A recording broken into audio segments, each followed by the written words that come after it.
Hello, everybody. So it's been a while. Nice to be back. Um, yeah, things have been kind of crazy. We drove to Phoenix for my mom's funeral, and thank you, Carlo, for. Um, he says, "I'm sorry for your loss. My most sincere condolences." Um, Thank you. And so, ready to get back into it again. That was drug out for a while. We have a question already from. Let me move this just a little bit. Okay. We have a question already from Sean. Sean says, "Glad you're back. I've been watching your series on jazz studies and discussing transcribing. Can you discuss your approach to transcribing with us?" Yes, I have an approach. Let me first say that I don't believe in going whole hog at the beginning. I think you should take little steps to get started. And so, for example, I think you should start with heads first. Don't start with solos. Start with heads, um, because the head is going to be a little bit more predictable. And what we mean by head, we're talking about jazz stuff. The head is the song, not the improvisation. Okay, so and so yes, if we start with that, then you don't get as discouraged. You have a little bit more predictability. And you might say, well, predictability, that's not going to help my transcribing. It's not going to help my ear. And my answer to that is you got to start somewhere, right? You have to start somewhere. Uh, so yes, I believe starting with the head is better. And then another way to get little chunks is to start with, if you are going to do a transcription of a solo, don't do the whole solo. You don't have to do the whole solo. You can start with the part of the solo that you like. So now let's talk about how to do it. Physically, what do you do what is the process to transcribe something? If I could share screen with you, I would open up a program that I use. And no, this program does not automatically transcribe for you. No, there are programs that will do that. It's pointless to use a program like that to be a better jazz player. It's pointless. Don't. The whole point is developing your ear, developing a keener sense of the style, a keener sense of note choice. And if you have a machine that does it for you, you're not going to get those benefits. So I have a software that I use when I'm transcribing. It's called WavePad. Now it's a wave editing software. There are other wave editing softwares. I have used many others. I think out of the ones I have used, WavePad is the best. And the price is reasonable if you wait until they have a sale. They often have sales. And I think you can get it as low as $35. I think it's regularly $70 or something like that. And I make a wave file of what I'm trying to transcribe, and I open that wave file in this software. The purpose of the software is navigation. It simplifies the navigation. So I put the software in there, I put the song in there, and then I highlight just the notes I want to hear.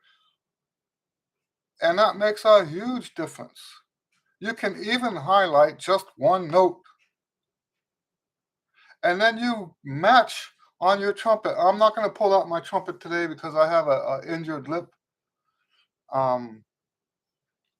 It's funny because I had an injured lip before I left, and then it healed, and then uh, I played at the funeral, and then it got injured again after that. So, but I'm all swollen up right now. I'm not going to do any playing in the Q and A right now. Um, so anyway, um, yes, but if I could play my horn right now, I would demonstrate playing the note on the software, matching it with my trumpet, playing it on the software, matching it with my trumpet until I have that note. Now, of course, the faster it goes, the faster well, I say the faster. Well, if the melody is faster, then the note is going to be shorter. And it might go boop, boop, boop.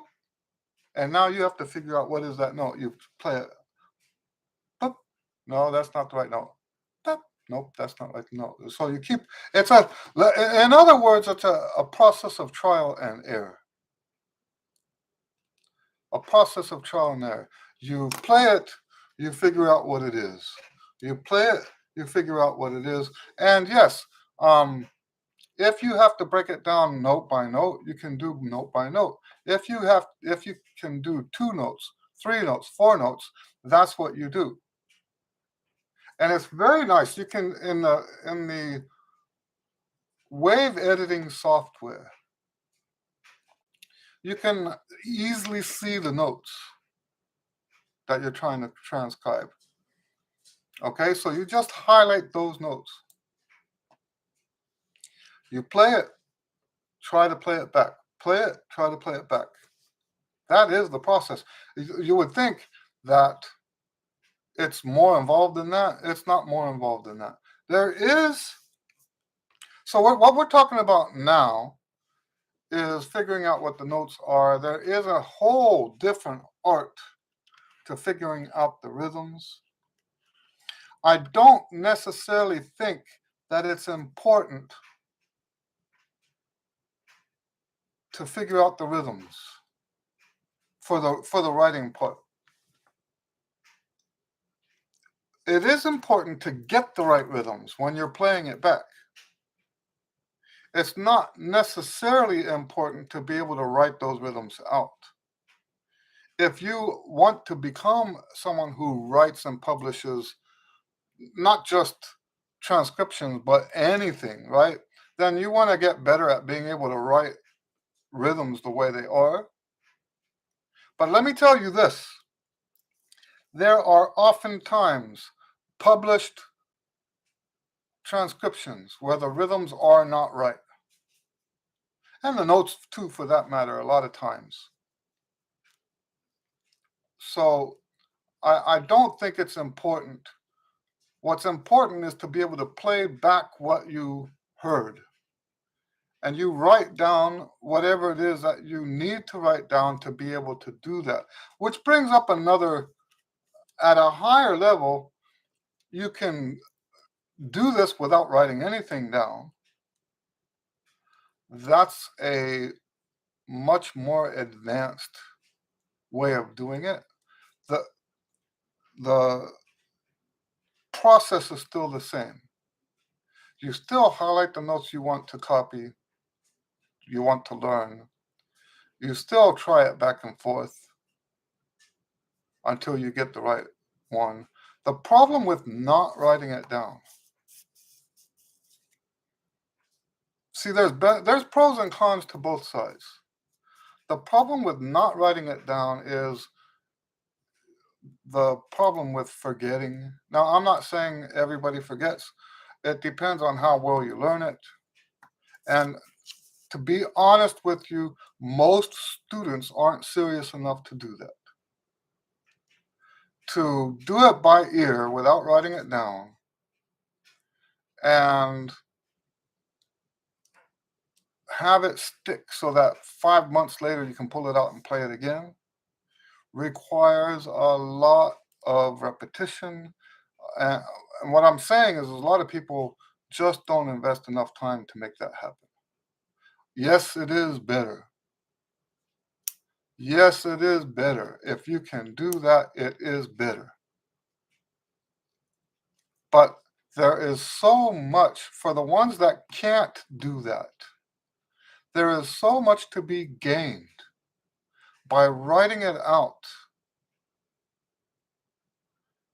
We have to be clear about that. When we're talking about what is best, we have to be clear about who are we talking about.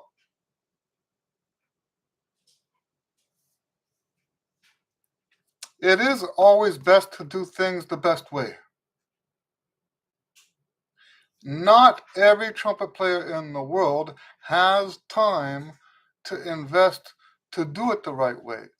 The biggest thing that it comes down to is the time.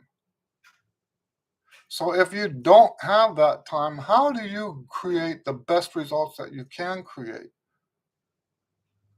So I guess the reason why I'm going on about that is there are some zealots out there that believe the only way to do a proper transcription is by memory.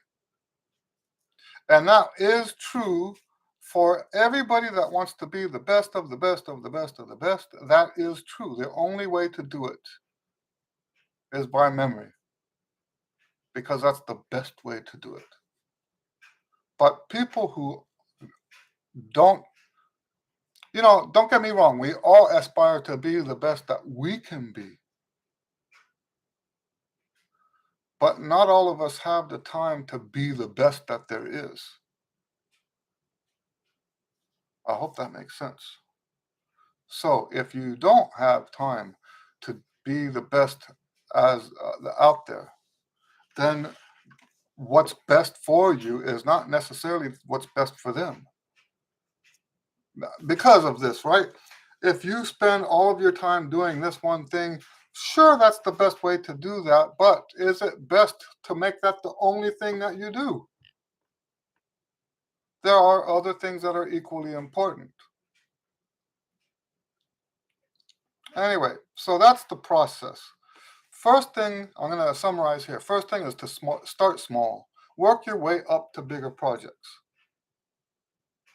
Second thing is to use a wave editing software for navigation. And the third thing is the trial and error. You highlight the notes you want to do and you figure out what those notes are. And if you're going to write it down, that's the time to write it down. If you are not sure of your rhythms, it might be best to just write the note heads. Don't try to do the rhythms. Write the note heads. You're not going to publish it. Most people that watch this video are not going to publish their transcriptions. So you write the note heads and then you read the note heads as you're playing along with the recording. And that is the objective, by the way. We want to be able to play along with the recording with every single nuance being exactly the same. If the guy uses vibrato, you want to use the same vibrato. If he uses a harsh attack, you want to use the same harsh attack. If he's using a legato attack, then you use a legato attack. Every tiny nuance you're going to try to imitate. So transcriptions is not just about training your ear. It's a lot more than that. It's a deep dive study into that musician or that tune. Anyway, I hope that answers your question, Sean.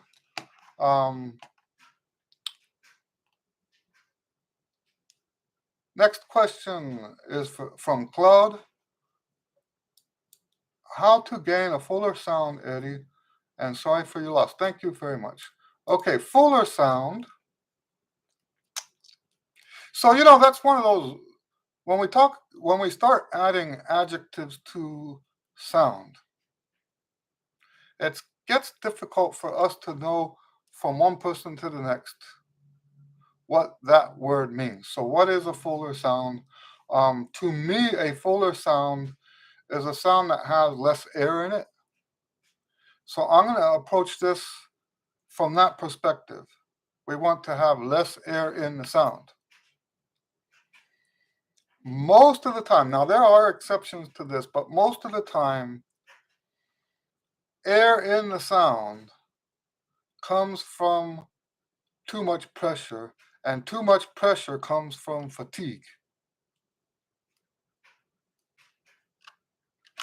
The root of pressure, the root of excess pressure is fatigue. What you want to do is have a meteor embouchure, more more stiffness in the lips, more the lips underneath the orbicularis oris is more flexed so that there's more cushion. Some people call it cushion. You have more meat between the mouthpiece and the teeth. And when you do that, you can ease off on the pressure. Now, why do people use too much pressure in the first place? Is because that muscle there gets tired. And you can replace, I guess would be the word, you can substitute for that pressure, for that strength with the pressure. That's why so many people use pressure. What you would normally do with the muscles in the lips, when the muscles get tired, you can compensate by pushing harder. But that pushing harder gives you a more fuzzy sound. Now, you won't, just by making the lips more full muscularly, does not give you that better sound, that fuller sound. You have to have the correct airflow to go with it. And this is where a lot of people go wrong when it comes to sound, is they fix one thing without compensating with the other. If you have too much muscle strength and not enough air, it's going to give you more of a pinched nasal sound. That is not what we're looking for. The whole point of pulling the mouthpiece, relieving that mouthpiece pressure, is to give the lips more freedom to vibrate. If you don't blow the air through the lips, you're not going to get that vibration. So, in general, now I should also back up a little bit. I don't believe it's possible to get a fuller sound if you don't know what a fuller sound sounds like. This is a very important point. The reason why I always tell people that listening is more important than practicing is this.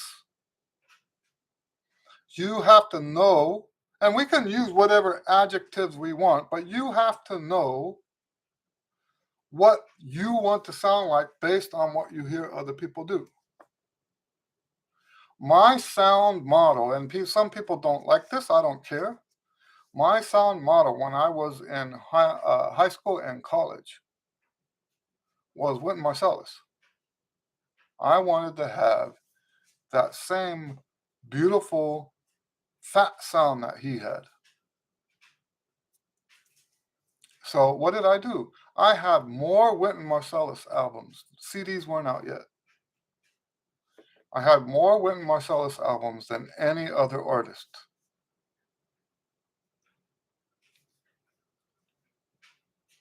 Why? Because that's the sound I wanted. And I submerged my ears in that sound. So in a way, you could say that I'm influenced when you hear my videos, even though I'm not playing a lot of jazz on my videos, when you hear my sound there, you can say that sound was influenced in a great, a huge percentage was influenced by Wynton Marsalis's sound.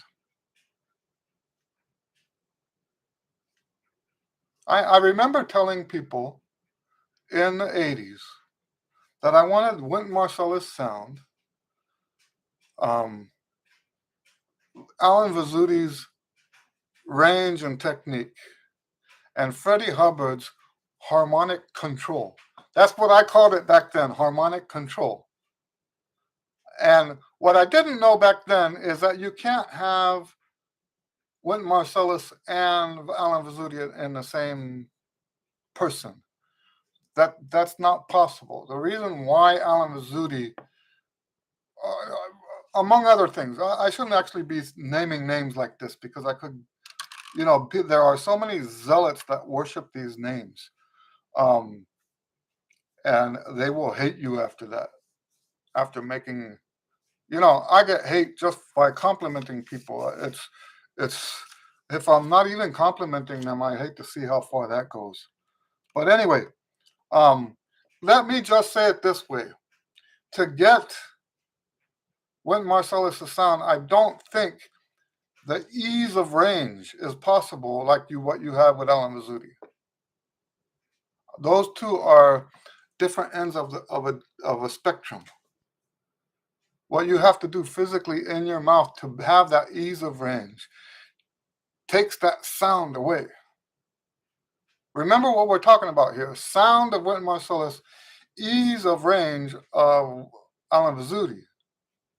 Well, that ease of range contradicts the sound. Let's put it that way.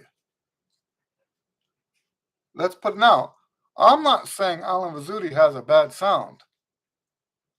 Just to avoid the zealots sending hate my way, I'm not saying he has a bad sound. I'm saying that's not the sound I want. I enjoy Alan Vazzouti's sound as long as it's not mine, right? I love hearing Alan Vazzuti play. I just don't want his sound. I'm not saying it's bad.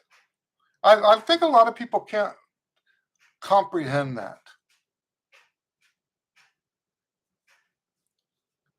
And I think that's because people are mostly emotion-based. I'm not emotion-based. I'm not saying I'm not emotional. I hope that makes sense. But I don't. I've been spending my whole life trying to not let my decisions be made according to my emotions.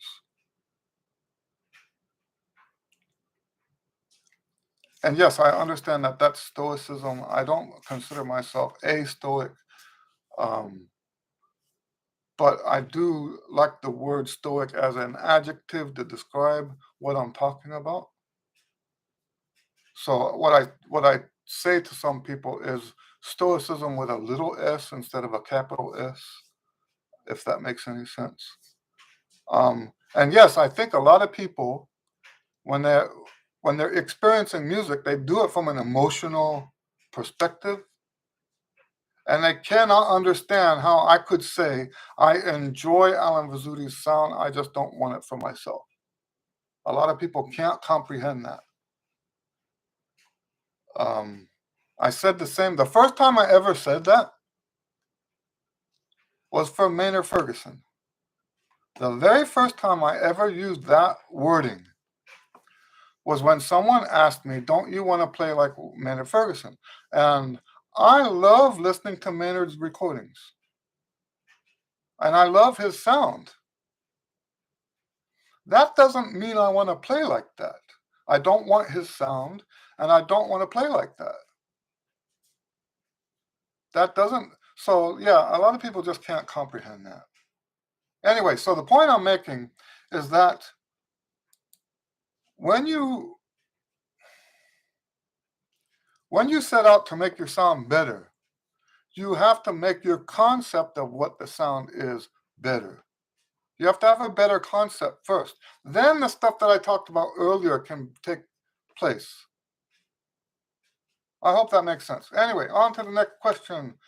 Adrian says, "Hello, Eddie. On measure 29 of the third trumpet TJE etude, is the B on the third count supposed to be natural instead of flat?" Let me pull that up and take a look. Actually, it might be on the stand still.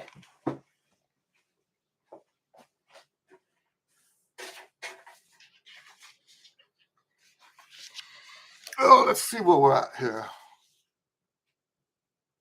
Measure 29.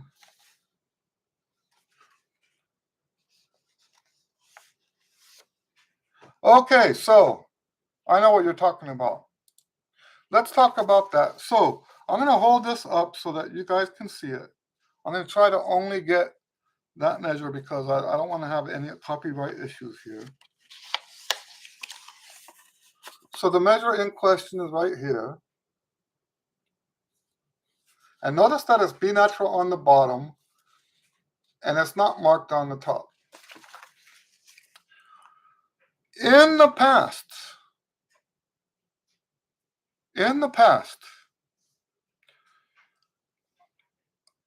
a accidental placed on one note would apply to all octaves. Now, I can't tell you when that changed, but it did change. And so people will get in arguments with me about this. And I think my argument is the final word. Because how do you, because what we're talking about is common practice, right? When we write stuff like this, what is common practice? Does the accidental cover all octaves? It used to be true. Common practice used to be that it covered all octaves. Today it's not true. How do I know it's not true? How do I know common practice is to not cover all octaves? The reason it's true is because the software that writes the music doesn't apply it to all octaves. And that software, those people invested, in fact, those people are the authority on what's common practice today. So common practice today is that accidentals only apply to the octave they are in. So to answer your question,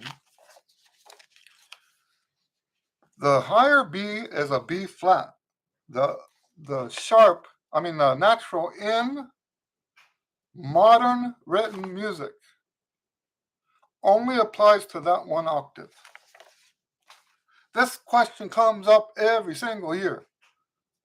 Every year this comes up. And you know what? Here's the thing, and I don't mean to, I hope this isn't offensive. But if you play the thing and it doesn't sound right, and then you play it the other way and it does sound right, shouldn't that be enough? Right? We should be able to look and be logical about it. Gabriel, hello, Gabriel. Gabriel says, hello, Eddie, my deep condolences for your loss. Nice to see you again. Thank you, Gabriel. It's great to be back again. Sean says, thanks, Eddie, I appreciate you. Thank you, Sean. Cardo says, Eddie, I noticed that. I think he's talking about the sound and being influenced by Wynton Marsalis' sound. Cardo says, my left corner is weaker than my right. What can I do to fix that? You know, I asked my brother, when I first started working out with weights, both of my brothers were, jocks. They were both football players, basketball players, stuff like that. So I was fortunate to have my brother teach me how to work out with weights. And I noticed that one pec was bigger than the other pec. And I asked him, now let's talk about that real quick. I finally figured out, like 30 years later, why that one pec is bigger. It's because of holding up my horn. It doesn't make sense that the pec would be used, engaged in holding the horn, but it's true. You hold up your horn and feel that it's firm. So of course this side is going to be bigger than this side for trumpet players. That's just a fact of life, right? But I asked my brother, what do I do to balance that out? Do I add more? I asked him, do I add more weight on this side? And he says, no. The way you balance it out is to add more weight on both sides. And you know what? He forgot all about telling me about that. I think in all things, the wisdom in that statement can be applied to so many things in life. If you want things to be equal, it doesn't matter what it is. You do not make it equal by giving more to one. And look at the scales, right? Do you want to have equal scales? You want to be equally fluent in every key? Then do your scales, more scales in every key. That's how you become equal in every key. That's the key people talk about, and I know this is almost political in the application of what I'm talking about, but people go on so much about equity and things being the same. If you want things to be the same, you give more to all. You give more to all. So that's my answer to that. If you're having difficulty with now, that said, let me grab a mouthpiece real quick.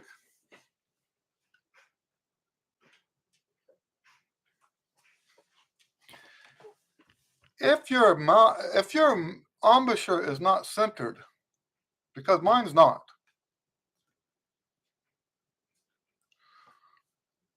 you have to, this right here, having to remain closed, is going to take more strength than this over here. Look at how little space I have there and how much space I have over here. So when I have air escape, the air always escapes from this side. So in a sense, you could say the same thing about me. This side is weaker. What did I do about it? I made my whole mouth stronger. I didn't try to make one side stronger. I didn't try to make the other side weaker. No. Now, if you do lip buzz, you're strengthening your whole embouchure. I don't do lip buzz for strength, but it's possible to do that. And I'm just using it as an example. I don't actually even recommend that. I'm just saying that one of the aspects of lip buzz is that there is no deviation from center. Once you put the mouthpiece on there, that's when you start having issues with one side or the other. Marco says, Eddie, where is Etude 3? So I was recording the etudes. The equipment is still set up as you see here. I was recording the etudes, and then I got the phone call that my mother had died and that they were going to have the funeral right away. So I had to drop everything and go. So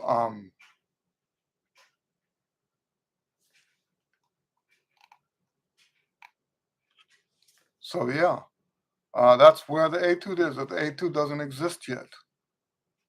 And I have so many makeup lessons to teach in the next few days that it's not going to be anytime soon. Maybe next week.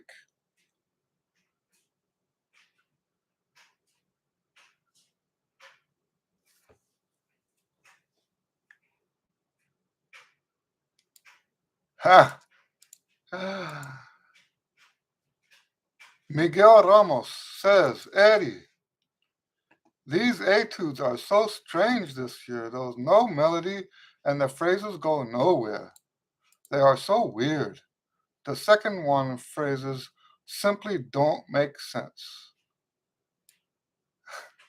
Well, thank you for sharing that.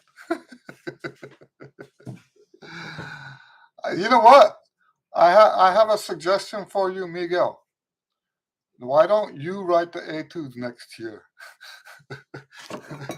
Okay? How's that?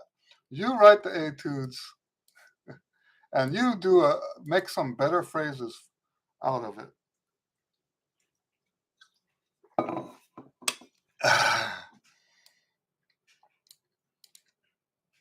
Oh, that's just funny.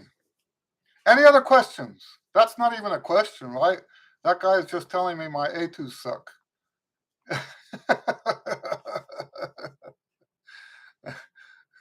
It's got the same exact phrases as the other year's etudes, but these ones just don't make any sense. You know what it might be, Miguel? Maybe the reason you're thinking that is because these tunes change key. Have you heard them with a track yet? Have you listened to the tunes that they come from? That's the thing about jazz, right? What I remember in the 90s, there was an argument online, and someone says there's improvisation in other types of music. Why is it that they stress um, why is it that they stress jazz improvisation at the universities and the high schools? Why do they do that? And my answer to that was is that jazz improvisation is just harder. And one of the things that makes it harder is that the songs change key. The more difficult the song is, the more times it changes key. That song, the first song, is Stella by Starlight. I think it's got 7 different key centers in it. And the second one, he says that is so terrible. The second etude is based on Jessica by Herbie Hancock. And that one's more of a modal song. But anyway, I'm not trying to justify my my writing. And actually, to tell you the truth, I actually do want to hear people who have negative comments about my writing. I'm not afraid of that. I think it's weird to say that the phrasing doesn't go anywhere. But well, that's why I'm saying maybe what he's hearing is that the keys are changing. And if you've never heard those tunes before, if you don't know what, so the 3 songs I wrote etudes for are Stella by Starlight, Jessica by Herbie Hancock, and the other one is Green Dolphin Street. If you don't know what those songs sound like, and I don't mean you've heard it before, if you don't know the changes orally, then yeah, I can understand how it wouldn't sound right to you if your hearing is limited to one key. It can be very hard to understand the phrasing in these etudes. I actually, I think it's funny, Miguel. I think it's funny because when I finished the etudes this year, I actually told one of my students, I said, I think this is the best set of etudes I've written. So, and that's funny. What's that old saying? Beauty is in the eye of the beholder, right? And you know, I was talking about I was talking about Wynton Marsalis earlier, right? And one of the things I learned from following Wynton Marsalis's career is that there's no such thing as a trumpet player that everybody likes. There's no such thing as a song that everybody likes. There's no such thing as a genre that everybody likes. If you hit 50%, you're the best of the best of the best. So yeah, it's normal to have people that don't like it. And I made my peace with that. Sometimes uh, composers are famous for uh, getting upset when people don't like their stuff. And I made my peace with that a long, long, long time ago. In fact, that's where I got my saying. I tell people that my music, and when I say music, I'm talking about the books, I'm talking about the etudes, I'm talking about my performances, my recordings. My music is for the people who like it, not the people who don't like it.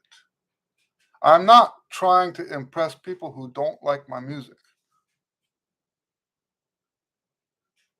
There's probably nothing I can do to help those people come around to my way, right? There's probably nothing I can do for them.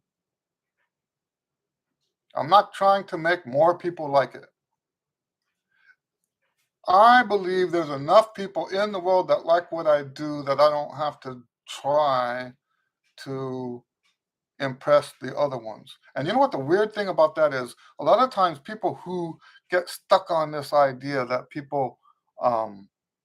that they got to get people to like it, the ones that don't like it, they end up neglecting the people who do like their stuff because they're trying so hard to convince the ones that don't. And I won't go down that road. I don't mind, and for that reason, I don't mind hearing from people like Miguel who say they don't like what I'm doing. So, Carlos says, thank you. You're welcome. Andre says, what's the best way to practice the ornithology improv? Is that what they have? I don't know what the improv etudes are. I tried buying the etudes from the website and it was broken down. I couldn't get past the payment. So if it's ornithology, the best thing to so the first thing you want to do is break down tonal centers. Ornithology is downstep modulation. If you don't know what that is, look it up. Downstep modulation is 2-5-1, and then the 2 of the next key is the 1 of the previous key. So an example of downstep would be D minor 7, G7, C major 7, then keep the same root, C minor 7, F7, B flat 7, B flat major 7. Then the next one, B flat minor 7, E flat 7, A flat major 7. So basically you have 4 bars of one key, then 4 bars of the next key down a step. So the first thing I would do if I was working on that is I would look at where the key changes. Don't worry so much about the chords. Look at the key. So in ornithology, that's the key of A.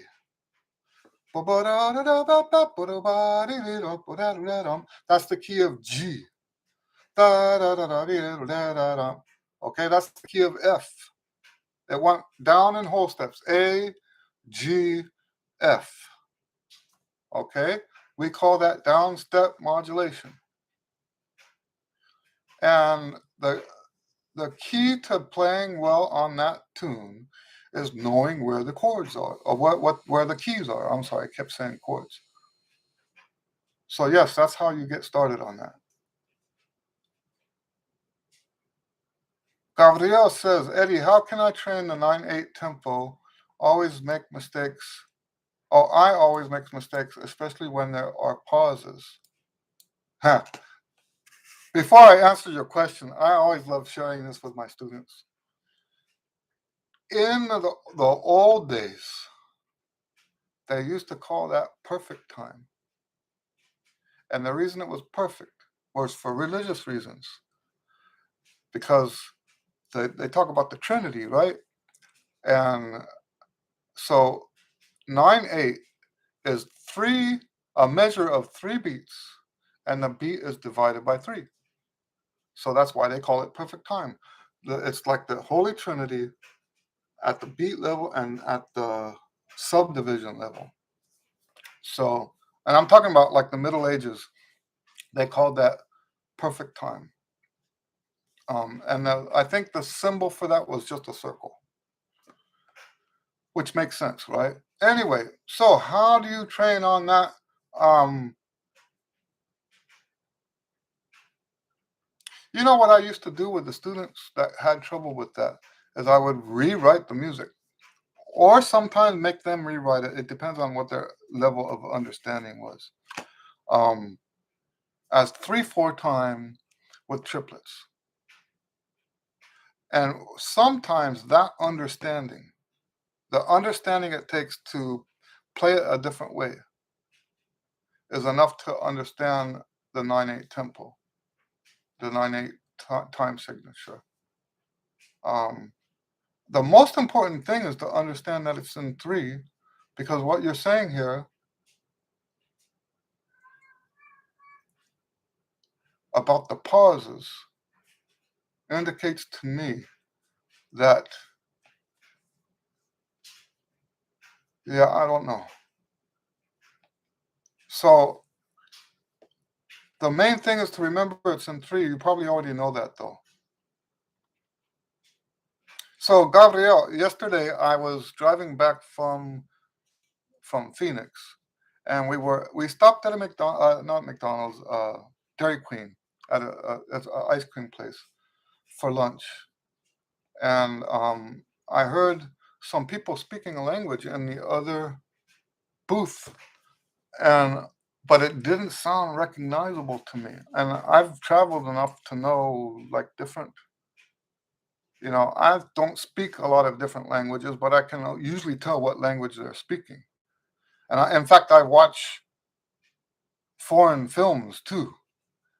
And so I was so perplexed. I got up and I asked, when they were leaving, I asked the father, I said, what language were you speaking? And they said, Italian. I, I was confused because it didn't sound like Italian to me. I heard some words, but some of the words are the same in different languages. So, and it turns out he was from,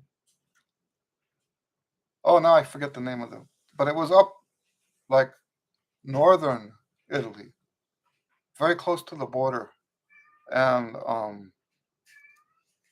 they were here for their. He said that his son was an exchange student, and they came over to meet the family that he was living with. So, but anyway, I thought about you when we talked to these people. It was very nice. Sorry about that. My phone's ringing. Um, anyway, um, Jose, hello, Jose. Nice to see you. Jose says, hello, Eddie. Greetings. I've been playing okay lately, but recently, last week, I went to the dentist and noticed a difference in my playing, like weaker embouchure. I hope it's just rest from the trumpet. Yes, sometimes a dentist can do. Okay, let's talk about that. Because I know you play mariachi, and depending on how many gigs you have in one day, you might develop some swelling in your lip. And the swelling actually does make it easier to play. I don't like the swelling because it changes your sound. But the truth is, it makes it easier to play. There is a quote in a book I have about Clifford Brown where he's quoted as saying, every morning he gets up and the objective of his warm up is to make a lump in his lip. So I have nothing against that. But here's the thing about the dentist is when they give you the Novocaine and all that, and then stretch your lips out and stuff, that swelling goes away, and it can take a few days to get it back again. So the endurance that you see that goes away is because that swelling is gone. So what you're experiencing there is what you really have in terms of strength. The strength you have when you have a lump in your lip is not true strength. That's not your true embouchure strength. You can play well on it. It does mean that you will play differently. The technique that you use to play is going to be a different technique. That's one of the reasons why a lot of the stuff that I teach is not technique centered. I don't tell you usually what to do with your lips, what you do, I don't teach like that. The only time I do teach like that is if you have an objective you want to reach and that lump in your lip is going to cause you never to reach that goal. Well, then we will talk about um, getting rid of that lump. Otherwise, if you like the way you've been playing, then you just keep doing that. There's nothing wrong with having that lump. A lot of people, you see, the guys that play that way and they put their horn down and you see what's almost like a mangled lip. I don't get that. You look at my lips. I used to get that because I used to play like that, but my lips aren't like that. And the reason they're not like that is because I don't need that lump to play. So, if you're concerned about the future and you don't want uh, things like this to happen again, then you might want to switch to a more muscular-based embouchure. But I'm not saying that's necessary. And you can get the lump back. It just takes a little bit of time.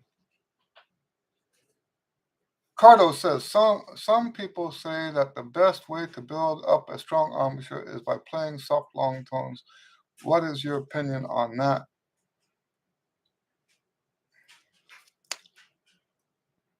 So I'm not going to deny the benefit of soft long tones, but I'm not so sure I agree with the idea that the best way to build strong embouchure is to do that.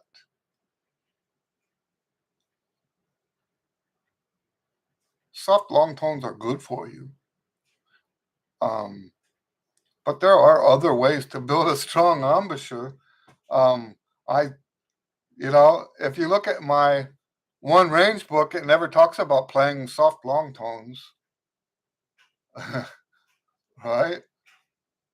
Quasell says, Eddie, can you give me some advice on making clear high notes without losing air or feeling dizzy? Okay, so I just mentioned my one range book, and basically, um, my approach to building. You just heard me say this, right? I don't tell people what to do with their lips. I don't tell people what to do with your tongue. It's very rare. I can tell you how things work. That doesn't mean I'm telling you you need to do that. Okay, so that's not the same thing. I understand how things work, and sometimes it's beneficial for the students to know that. Like, for example, the oral cavity gets smaller as you go higher and bigger as you go lower. That doesn't mean the way you get the high notes is to have a smaller oral cavity. When people try to improve range that way, they get a terrible sound because they're boiling it down to something that is what started off as an observation. So I hope that makes sense. So the way you build strength is to spend time on your full range. So I'm going to summarize the one range book for you right now. Use the strength, use the range that you've got. That's the first step. Use your full range. When you do your long tones, do your long tones up to your full range. When you do your scales, do your scales. So the problem with scales, the traditional scales, this is why I created the tonalization studies. Traditional scales go da pa pa pa pa pa pa pa da da da da da da dum. If you don't have a high C, you're not getting the notes up to G or down to low G. I made a scale system that goes all the way to your top range and all the way to your bottom range. Use the range that you've got. That's the first step. Then you're going to do that only 2 times a week. Then you're going to rest. We're going to get tired. So there's a strength building formula. You can look it up. I have a video on that. You're going to get tired. You're going to rest. You're going to get tired. You're going to rest. That's going to help you build strength. But strength is not the only thing that gives you range. You can have all the strength in the world, and in fact, most of my students have more strength than they do ability. And the reason is, as you go higher, playing the notes becomes more difficult. It's like the changes that you make become more minuscule. So much so that I don't believe that our conscious mind is possible, that it's possible for us to even, on both sides, we can't detect when we're doing it, and we can't even make ourselves do it. Playing high is like driving with your eyes closed. There's no feedback mechanism for doing it right in terms of the physical. Now, we have a feedback mechanism with what it sounds like, but as far as the physical stuff, what it feels like, we don't have that. Let's put it this way, if we did have that, everyone would be able to play high. So what we do is we increase our familiarity with those notes by going to our top current range for everything that we do. But that only happens twice a week because we also need the rest that develops the strength. So if you want to know more about that, I do strongly recommend that you get my One Range book, because it is, I call the One Range book a trumpet chops strategy guide. There are no exercises in it. There's nothing in it to tell you what to do with your lips, what to do with your teeth, what to do with your air. Nothing in there of that sort whatsoever. I am not telling you how to play high in that book. I am telling you what to do so that you will be able to play high. I will warn you about this. It's not something that you just read and then overnight you can play higher. It's a strategy guide. What are you going to do?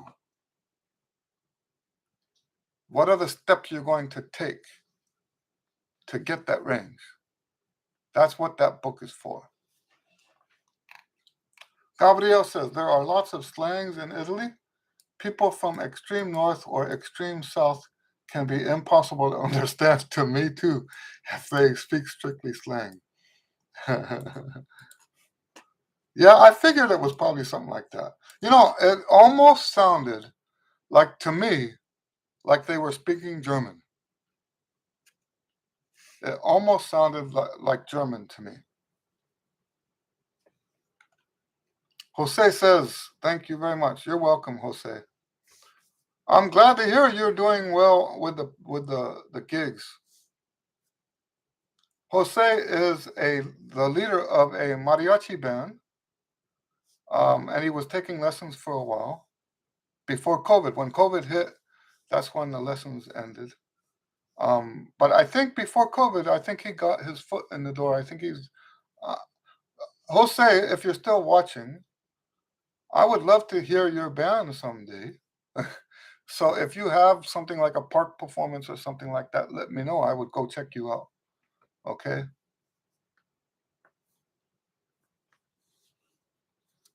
All right, any other questions? It looks like we are out of time, but if anyone has questions, I will go ahead and answer them.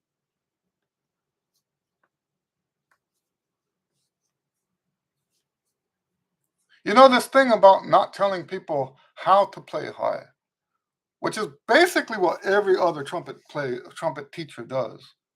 Almost every other trumpet teacher, if you say, "How do I play high?" they'll tell you what to do with your lips, what to do with your teeth, what to do, all that stuff. One of the reasons I don't teach that is because I know just how different everybody is. And I'm not saying that there's no value in those approaches. What's got to happen is that you have to go to each one of them and find what works for you. And for my students, that's what I do with them. If my students need more of a, um, I understand all the different embouchures. People talk about the Farkas embouchure, which is not an embouchure, but then they talk about the Stevens embouchure, all of this stuff. I understand those. I understand how they work, and I can help students through that trial and error process. I'm not one of those guys that tells my students, don't go watch those videos. They're going to screw you up. I don't tell them that. You know, here's the thing. In the old days, trumpet lessons, were all about information. And the teachers that are still teaching that way are going to struggle. Now, they can try to pull it off by saying, oh, I'm the authority. I'm an authority. Whatever credential they have, they've got a master's degree, they've got a doctorate degree, they play in this band, they're principal trumpet in that symphony or whatever. Um, they're a famous recording artist. They can say, well, my information is more important than that information out there because I'm so successful. Well, I'm telling you, it's still just information. A Private lessons as a business model are going to fail if that business model is based on information because all of the information is out there. There's so much information that we have access to, not just the internet, but we've got books, we've got there's just we're swimming around in information, and most of the students that come to me, part of the problem is that they can't figure out which of this information applies to them.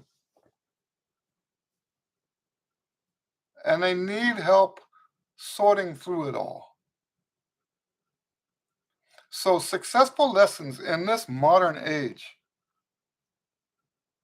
cannot be about information. Sure, the teacher should be informed. I'm not saying that. Modern trumpet lessons need to be about coaching. It needs to be about coaching. It needs to be about and also for that matter, what is it called? Like when you're working on a car, diagnostics. So you have the diagnostic side of the teaching where we try to figure out what is the problem. You come to me for a lesson, we're going to figure out what is the problem. And sometimes that's immediate. Sometimes, based on my experience, I can look at you and I can say, or hear you, and I can say, this is probably the problem. I don't normally say this is the problem because we won't know that until we try some stuff. But I will normally say, this is probably the problem. Let's try this, let's try that. See, this is not about information, is it? It's so when you take lessons, don't and if you're looking for a trumpet teacher, I know so when we take lessons with someone who's famous, I understand the appeal to that. And I'm not saying, don't get me wrong, I'm not saying I'm better than that. And I'm not saying that just because someone's famous, they're not a good teacher. I'm not saying that. What I'm trying to get you to understand is that if what the teacher is selling you is his information,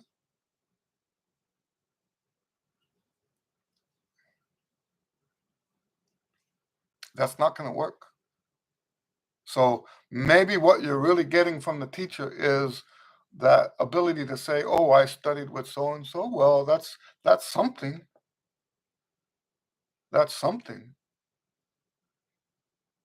But if the teacher is approaching your lesson as if he's the authority, he knows all things trumpet. If the teacher is approaching it like that, that's not going to help you. You already have access to all that information. What you need from a teacher is diagnostics, help you figure out what's going on. If you have a problem, the teacher's going to help you say, this is what's wrong. And you can't get that from information. You cannot get diagnostics from information. And then after you figure out what it is, you go to the teacher goes through this process of finding what works for you to fix the problem. That's the modern trumpet teacher.